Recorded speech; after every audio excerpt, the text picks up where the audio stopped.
ڈیگلس make Arthur کی قیادت میں امریکی اور اتحادی فوجیں جنوبی کوریا میں داخل ہو گئیں اور انہوں نے حملہ آور فوج کے ایک بڑے حصے کو گھیر لیا۔ شمالی کوریا نے عالمی فوج کا ڈٹ کر مقابلہ کیا، لیکن ایئر فورس نہ ہونے کی وجہ سے آخر دشمن اس پر حاوی ہو گیا۔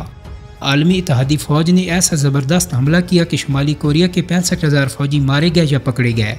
ہزاروں فوجی گوریلا حملوں کے لیے چھپ گئے، جبکہ 25,000 فوج الٹے پاؤں شمالی کوریا میں واپس بھاگ گئی۔ دوستوں، امریکہ یہ جنگ جیت چکا تھا اور اب اس کے پاس عزت کے ساتھ جنگ ختم کرنے کا یہ بہترین موقع تھا۔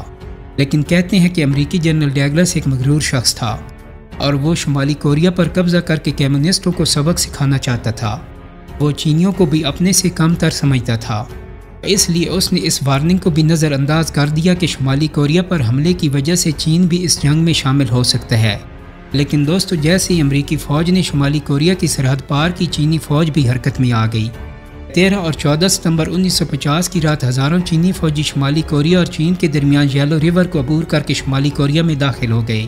اس فوج کے پیچھے چینی علاقے کے اندر 8 لاکھ مزید فوج بھی تیار کھڑی تھی، لیکن امریکی CIA اور فوجی ہائی کمان کو اس کی کانوں کان خبر نہ ہو سکی۔ دوستو، یہ امریکہ کا دوسرا بڑا انٹیلیجنس بلنڈر تھا اور اس کی اسے بہت بڑی سزا ملی۔ چینی فوجی شمالی کوریا کے پہاڑوں اور جنگلوں میں چھپ گئے، اور جیسے ہی عالمی اتحادی فوجی نزدیک پہنچے، چینی فوجی ان پر ٹوٹ پڑے۔ اس لڑائی میں 10,000 امریکی اور کوریائی فوجی ہلاک اور زخمی ہو گئے۔ لیکن چین کا یہ حملہ تو صرف ایک ٹریلر تھا، کیونکہ چینی فوجی دشمن کی لڑنے کی صلاحیت کو چیک کر رہے تھے، اور جب انہیں دشمن کی طاقت کا اندازہ ہو گیا تو وہ پھر چھپ گئے۔ لیکن امریکہ اب بھی چینی فوج کی طاقت کو نہ سمجھ سکا۔ اسے یوں لگا کہ دشمن مقابلہ کرنے کے بجائے بھاگ گیا ہے، لہٰذا اس نے چینیوں کے تعاقب میں اپنی فوج بھی جنگل میں بھیج دی اور اس طرح چینیوں کے بچھائے ہوئے جال میں پھنس گیا۔ چینی فوج چاروں طرف سے اتحادیوں پر ٹوٹ پڑی، اور اس بار اتحادی فوج کا اتنا جانی نقصان ہوا کہ وہ شمالی کوریا کو ہی خالی کر گئے۔ دوستو، یہ امریکہ کی تاریخی شکست تھی، اور جانتے ہیں اس شکست کی وجہ کیا تھی؟ کیونکہ چینی فوج اس لڑائی میں لانگ مارچ والی جنگی تکنیک استعمال کر رہی تھی۔ چینی فوج کا طریقہ یہ تھا کہ چھپ کر دشمن کے اتنے قریب پہنچو کہ وہ اپنے توپ خانے اور لڑاکا طیاروں سے فائدہ نہ اٹھا سکے اور پھر اس کا صفایا کر دو۔ دوستو، اہم بات تو یہ تھی کہ چین کے پاس نہ تو ایئر فورس تھی اور نہ زیادہ جدید اسلحہ، حتیٰ کہ اتنی بڑی فوج کی سپلائی کے لیے ٹرک بھی نہ ہونے کے برابر تھے۔ فوج کے لیے خوراک اور اسلحہ سائیکلوں تک پر لاد کر لایا جاتا تھا۔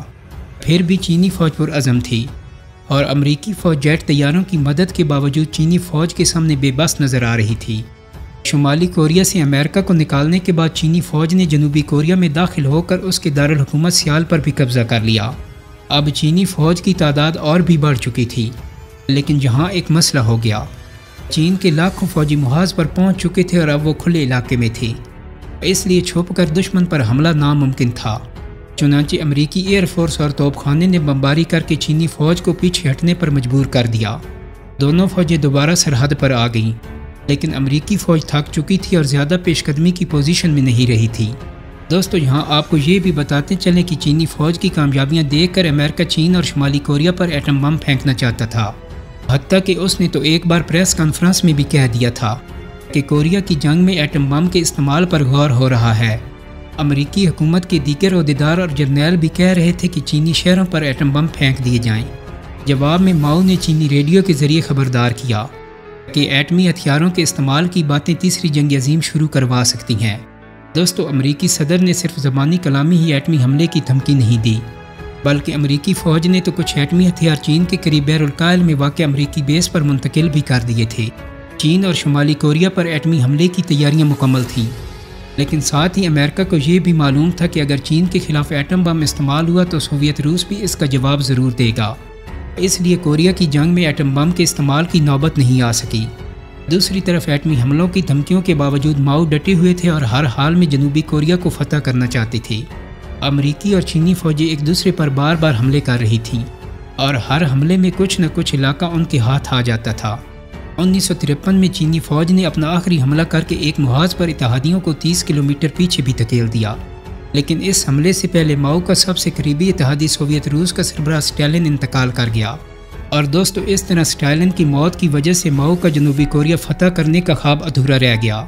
انہوں نے جنگ بندی قبول کر لی، لیکن جنگ بندی کا کوئی باقاعدہ معاہدہ نہ ہو سکا، جس کی وجہ سے ٹیکنیکلی جنوبی اور شمالی کوریا آج بھی حالت جنگ میں ہے۔ آج کوریا کی جنگ میں کسی کو بھی فاتح نہیں سمجھا جاتا، کیونکہ چین جنوبی کوریا پر اور امریکہ شمالی کوریا پر قبضے میں ناکام رہا، لیکن دونوں نے اپنے اپنے زیر کنٹرول علاقوں کا کامیاب دفاع کیا۔ یوں فوجی نقطہ نظر سے یہ جنگ برابر رہی، لیکن ایک طرح سے یہ چین کی بہت بڑی کامیابی تھی، کیونکہ ایک ایسی فوج جس کے پاس جدید ہتھیار اور ایئر فورس نہیں تھی، اس نے 3 سال تک ایک سپر پاور کو انتہائی ٹف ٹائم دیا، اور یہی نہیں اپنے کئی پرانے دشمنوں جیسا کہ برطانیہ اور فرانس سے بھی حساب چکتا کر دیا۔ دوستو، امید کرتا ہوں کہ میری آج کی ویڈیو آپ کو پسند آئی ہوگی۔ اگر ویڈیو اچھی لگی ہے تو اس کو لائک اور شیئر کر دیں۔ میرے چینل کو سبسکرائب کرنے کے ساتھ ساتھ بیل آئیکن کو بھی کلک کر دیں تاکہ آپ کو میری آنے والی مزید ویڈیوز کے نوٹیفیکیشن ملتے رہیں۔ بہت جلدی ایک نئی ویڈیو کے ساتھ ملاقات ہوگی۔ اپنا بہت سارا خیال رکھیے گا۔ اللہ حافظ۔